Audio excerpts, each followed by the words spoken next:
Halo semuanya, terima kasih sudah klik video ini dan selamat datang di channel ini bersama saya Bang Ardi di Draw Story. Beberapa bulan yang lalu, dunia maya dihebohkan dengan kabar yang beredar tentang sebuah angkot misterius di kalangan masyarakat. Banyak yang berpendapat tentang angkot misterius ini. Ada yang tidak percaya dan ada juga yang percaya dengan fenomena ini. Bahkan ada yang melihat langsung dengan mata kepalanya saat angkot yang mengerikan ini lewat di jalanan. Dan sudah ada banyak korban dari angkot hantu ini. Dan cerita ini sudah saya rangkum dari beberapa sumber. Dan tanpa banyak waktu lagi, mari kita mulai video ini. Sebelumnya jangan ada yang skip video ini agar kalian bisa terbawa suasana dalam video ini. Angkot setan, atau banyak yang disebut dengan angkot hantu. Banyak beredar di kalangan masyarakat bahwa angkot ini merupakan kendaraan makhluk halus yang sering menampakkan wujudnya di malam hari.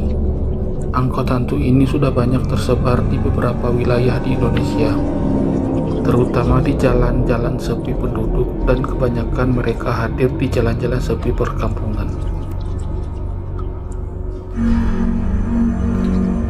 Kehadiran angkot hantu ini sungguh sangat meresahkan, dan sudah ada beberapa korban hilang setelah menaiki angkot hantu ini.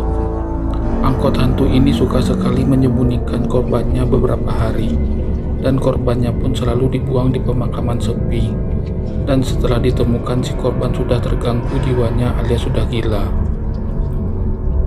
Ada juga beberapa kasus dari angkot hantu ini yang menyembunyikan korbannya selama-lamanya. Konon kabarnya, korban yang hilang selama-lamanya ini adalah korban yang disukai oleh para makhluk halus yang ada di dalam angkot hantu itu.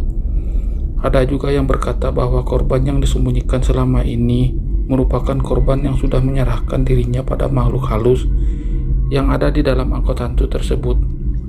Karena takut akan dibunuh, dan korban menawarkan diri untuk melayani apa saja kemauan para makhluk halus yang ada di dalam angkot hantu tersebut. Tapi orang-orang pintar alias orang-orang yang memiliki kelebihan di bidang supranatural menyimpulkan bahwa korban yang disembunyikan selama-lamanya ini sudah dibawa ke kerajaan setan untuk dijadikan karyawan di alam jin, seperti yang dialami oleh anak Pak Kardi.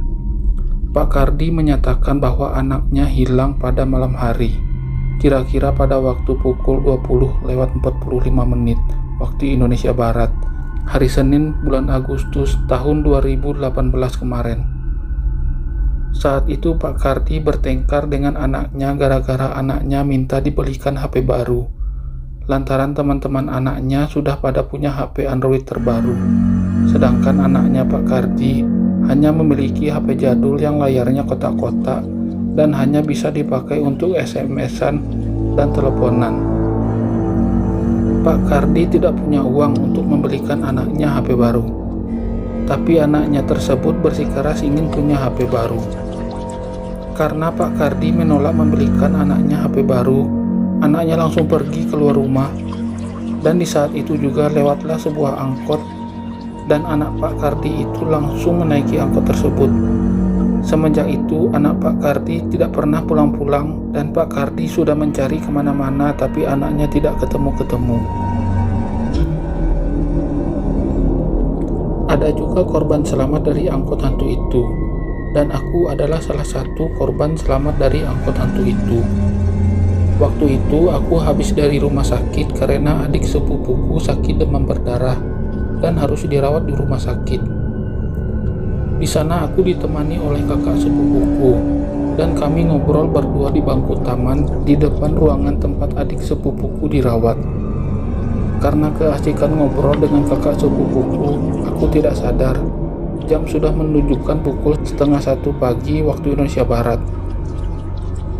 Aku pun langsung pamit pulang pada kakak sepupuku.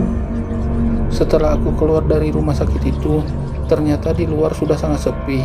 Yang tadinya banyak tukang ojek berbaris di depan rumah sakit, sekarang sudah tidak ada. Hanya tinggal seorang pedagang kacang rebus di sana. dan itu pun pedagangnya terlihat sudah siap-siap untuk pulang. Aku langsung menghampiri bapak pedagang tersebut lalu bertanya, "Permisi Pak, jam segini masih ada angkutan umum gak ya?"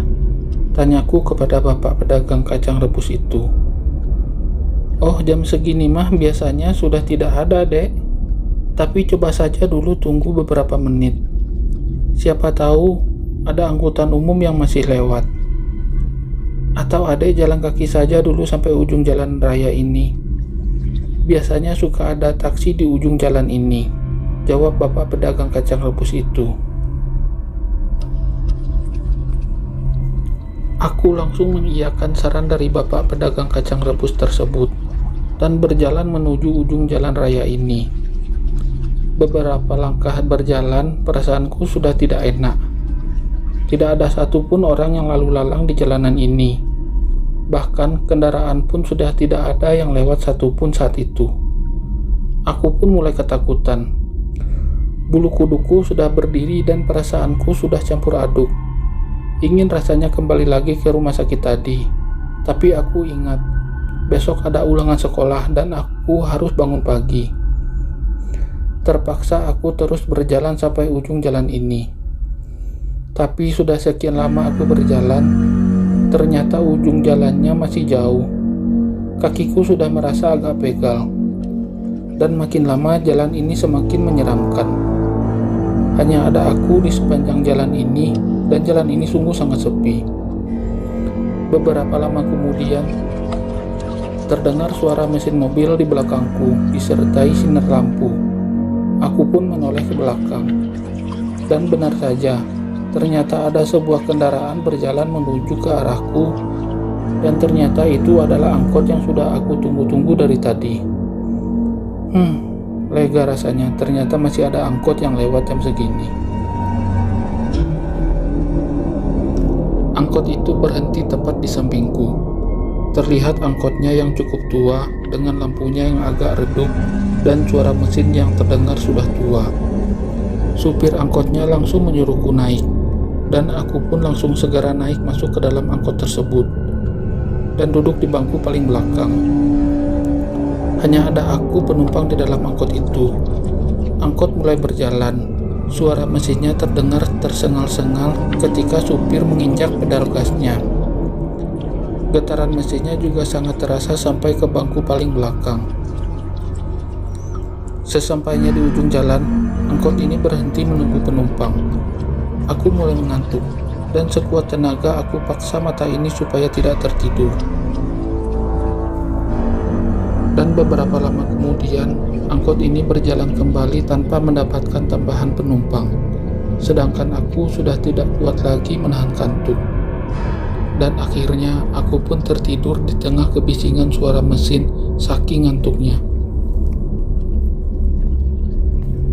Entah berapa lama aku tertidur. Saat aku terbangun, aku masih belum sampai di tempat tujuanku. Tapi kok ada yang aneh? Angkot ini berjalan pelan sekali. Dan yang lebih aneh lagi, suara mesin yang berisik tadi tidak terdengar. Tapi angkotnya masih berjalan lurus dengan sangat pelan. Aku pun menoleh ke arah supir. Astaga, supirnya tidak ada. Angkot ini berjalan sendiri tanpa ada supir. Seketika aku teringat dengan kabar angkot hantu yang beberapa hari lalu jadi pembicaraan di kotaku. Aku semakin ketakutan dan aku sangat kebingungan. Tanpa pikir panjang, aku pun langsung keluar sambil berteriak histeris dan berlari sekencang-kencangnya menyelamatkan diri. Untungnya aku bisa lolos dari angkot yang menyeramkan itu. Dan aku berlari terus tanpa henti hingga aku sampai di rumahku. Dan ceritanya pun selesai. Bagaimana? Seram sekali kan ceritanya? Silahkan kalian keluarkan unek-unek kalian di kolom komentar jika kalian merasakan sesuatu yang aneh di pikiran kalian. Dan jangan lupa kalian kasih lihat video ini ke saudara-saudara kalian, ke teman-teman kalian, ke pacar kalian, atau ke siapa saja, agar mereka juga merasakan apa yang kalian rasakan setelah menonton video ini. Dan jangan lupa klik tombol subscribe serta nyalakan loncengnya agar kalian tidak ketinggalan video-videoku yang selanjutnya. Dan klik tombol like jika kalian menyukai video ini. Saya Bang Ardi, pamit. Dan sampai ketemu lagi di videoku selanjutnya. Bye.